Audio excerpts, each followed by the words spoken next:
Olá, amigos, tudo bem? Estamos agora no momento importante do nosso curso. Hoje é o nosso último estudo desta série. Mas esse tema não termina aqui, esse curso não para por aqui. Você pode fazer muito mais, se aprofundar muito mais e conhecer muito mais a palavra de Deus. O tema de hoje é o fim do grande conflito. E dentro desse tema estudaremos a volta de Jesus. Apocalipse capítulo 21, versículos 1, 2, 3 e 4 diz: Vi novo céu e nova terra, pois o primeiro céu e a primeira terra passaram, e o mar já não existe.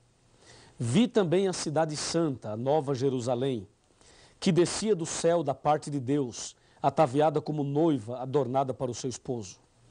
Então ouvi grande voz vinda do trono dizendo: Eis o tabernáculo de Deus com os homens.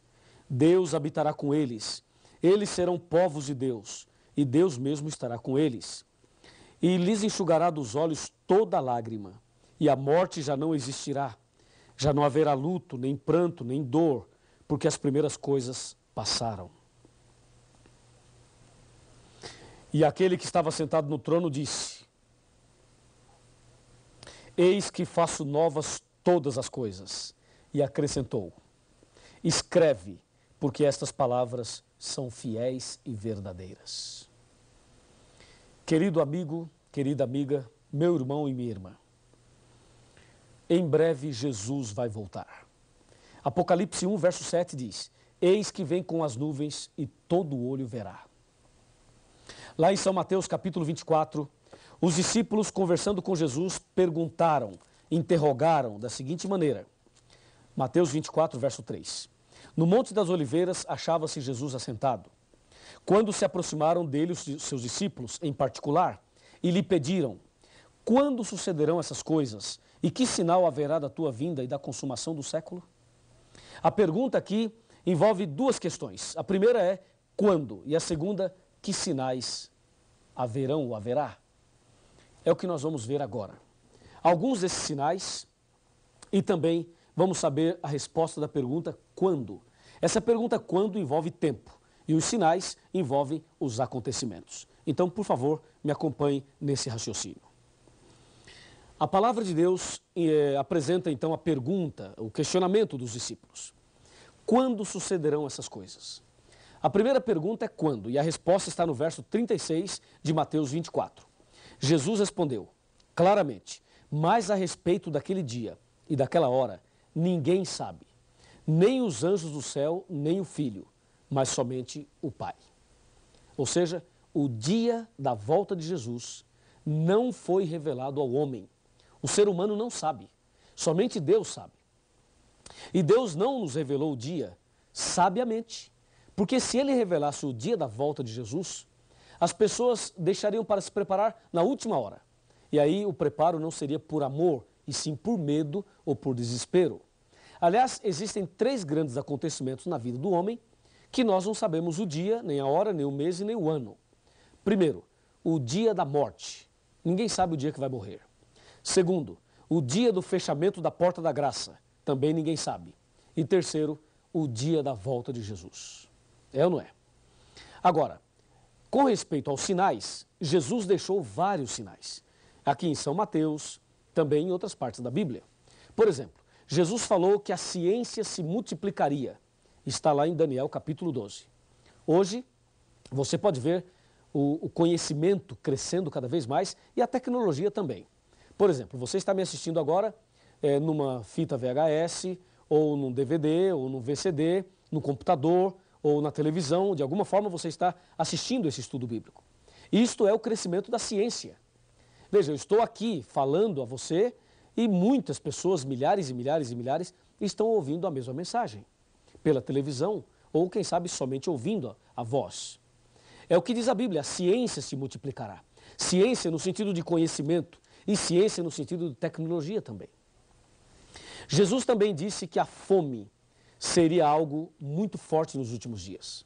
A fome. No Brasil, tem esse projeto do Fome Zero. Eu quero dizer que o projeto tem o seu lugar e todos nós devemos combater a fome. Porém, a profecia diz que as pessoas estariam passando fome e morrendo de fome. A fome é também um sinal da volta de Jesus. A miséria, a desnutrição, essa situação terrível.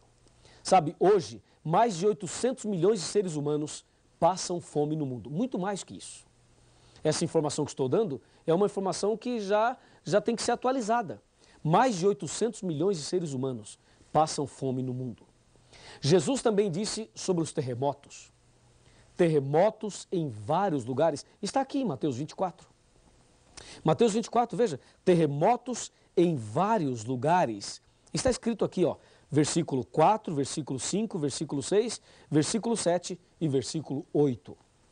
Falando de terremotos, o maior terremoto da história aconteceu em Lisboa, em cumprimento da profecia de Mateus capítulo 24, versículo 29, aconteceu o mais terrível terremoto que já se registrou. Foi no dia 1º de novembro de 1755. Esse terremoto estendeu-se pela maior parte da Europa, da África e da América. Foi sentido até na Groenlândia, nas Índias Ocidentais, na Ilha da Madeira, na Noruega, Suécia e Grã-Bretanha e também na Irlanda. Esse terremoto abrangeu uma extensão de mais de 10 milhões de quilômetros quadrados. Esse foi o maior terremoto que se tem notícia. A cada ano, temos cerca de 6 mil grandes terremotos a mais no mundo. Nos últimos 90 anos, tivemos 1,5 milhão de terremotos, terremotos grandes e terremotos pequenos. O terremoto do Japão, do México, dos Estados Unidos, são terremotos que se destacam. O que dizer da violência? Jesus também falou que a violência seria um sinal do fim, seria um dos sinais da volta de Jesus. A violência em todas as suas áreas, as drogas, que são fatores de violência. O que dizer das doenças, das pestes? Os hospitais estão lotados, as clínicas também. Talvez você que está me assistindo agora tenha na família alguma pessoa doente. Talvez você mesmo esteja passando por uma situação dessa. Pestes. Podemos citar aqui o câncer, o vírus HIV, a malária, cóleras, Lyme, o vírus Marbus, o vírus Anta, o vírus Ebola, doenças estranhas, muitas doenças. A cada dia, vários tipos de cânceres aparecem por aí e milhares e milhões de pessoas estão morrendo a cada dia. Um dos sinais mais fortes da volta de Jesus é a mornidão. A mornidão, isso tem a ver com as religiões. As pessoas que são religiosas, porém, são mornas. Sabe, são membros de igreja, mas estão mais mortas do que vivas. Essa mornidão, as pessoas pegam a Bíblia, mas não tem vibração no coração, não tem alegria na vida, não vibra com a palavra de Deus. Há muita gente que tem nome de cristão, mas já morreu faz tempo. E se você que está me assistindo está espiritualmente morto, acorda, meu amigo. Jesus pode te ressuscitar hoje. E acorda logo, porque Jesus está voltando. E você precisa estar preparado para esse grande dia. Concorda comigo? A mornidão está em Apocalipse 3. Nem és quente nem frio, és morno. Esse é um sinal da volta de Cristo. E mais, em São Mateus capítulo 24, versículo 24, lemos: porque hão de surgir falsos cristos e falsos profetas. E no verso 7 diz: porque muitos virão em meu nome, dizendo, eu sou o Cristo, e enganarão a muitos. Sabe, de vez em quando aparece um aí, nos Estados Unidos, no Brasil, pessoas aí com a barba longa, cabelos longos, dizendo, eu sou o Cristo, não sei o quê. Veja quanta conversa. E esses homens nem sequer conhecem a Bíblia. Estão falando aí por aí que é Cristo, que é isso, que é aquilo. E há outros por aí que são falsos profetas, que usam a Bíblia para enganar as pessoas, para pegar dinheiro das pessoas, para explorar as pessoas. Está assim, ó, de falsos profetas. Tome cuidado com essas pessoas. Siga o que diz a Bíblia e não siga o homem. Porque disse Jesus, maldito o homem que confia no homem. Jeremias 17, versículo 5. São sinais dos tempos. Surgirão falsos profetas, falsos cristos, fazendo prodígios, milagres, para enganar as pessoas. Um outro sinal da volta de Cristo foi o escurecimento do sol e da lua, que se deu no dia 19 de maio de 1780. O sol escureceu em pleno dia e a lua apareceu em forma vermelha como sangue. Um outro sinal é a queda das estrelas, conforme diz Mateus capítulo 24, versículo 29. Isto aconteceu no dia 13 de novembro de 1833. Isso ocorreu nos Estados Unidos, na América e também na Europa e em vários lugares do mundo. As estrelas começaram a cair por volta de 11h30 da noite, estrelas cadentes, meteoritos, em grande quantidade, como se fosse o fim do mundo. Mas não era. Era mais um sinal da volta de Jesus. Guerras. Guerras e rumores de guerras. Na Primeira Guerra Mundial, 20 milhões de pessoas morreram. Na Segunda Grande Guerra Mundial, 50 milhões de pessoas morreram.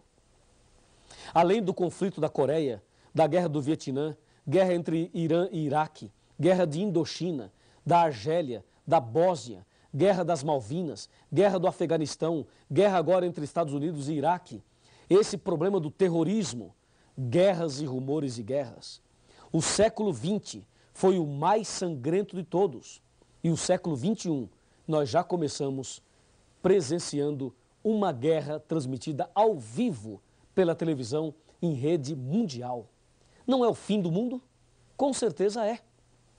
E assim, presenciamos o famoso 11 de setembro, não é verdade? Quando aqueles aviões sequestrados atingiram as torres gêmeas das ilhas de Manhattan, nos Estados Unidos, matando milhares de pessoas.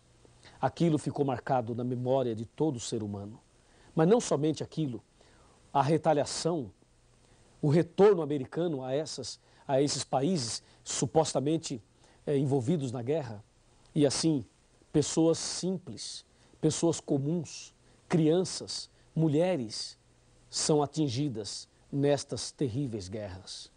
Com certeza, podemos presenciar os sinais da volta de Jesus. Jesus está voltando, amigo. Em breve, Cristo aparecerá nas nuvens dos céus.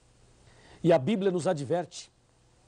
A Bíblia diz que surgirão falsos cristos, ou seja, o diabo vai tentar imitar a volta de Cristo. Em São Mateus capítulo 24, versículo 27, está escrito: se alguém vos disser, eis que ele está aqui, ali ou acolá, não acrediteis. O diabo vai tentar imitar a volta de Cristo, mas Cristo virá nas nuvens dos céus e todo olho verá. Ele virá de uma forma visível. O diabo, quando aparecer por aí imitando a volta de Cristo, ele vai andar na terra, vai fazer alguns milagres por aí e não será visto por todos ao mesmo tempo, a não ser pela televisão.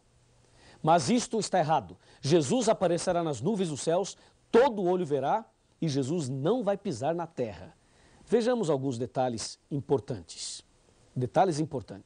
sobre a volta de Jesus, ok? Me acompanhe aqui nesse raciocínio aqui. Primeiramente, quando Jesus voltar, ele virá em corpo visível. Segundo, nas nuvens dos céus. Terceiro, com todos os anjos. Quarto, todo olho verá. Quinto, não pisará na terra. E sexto, virá com poder e muita glória. E grande glória. Quando Jesus vai voltar? Guilherme Miller disse que Jesus voltaria em 1844. Jesus não veio. Depois, a Sociedade Torre de Vigia disse que Jesus viria em 1914. Jesus também não veio. Teve a Primeira Guerra Mundial. Depois, o padre Cícero do Juazeiro e Nostradamus falaram que 1000 chegará e que de 2000 não passará. Erraram feio, porque já passou 1000 e já passamos do ano 2000. Estamos em 2004. E Jesus não veio. E o que Jesus mesmo disse? Jesus disse: o dia e a hora ninguém sabe. Para que voltará Jesus? Primeiro, para buscar aqueles que o aceitarem como Salvador pessoal. Que bênção. Segundo, para dar fim ao sofrimento. Terceiro, para prender Satanás. E quarto, para estabelecer o seu reino eterno. O que acontecerá quando Jesus voltar?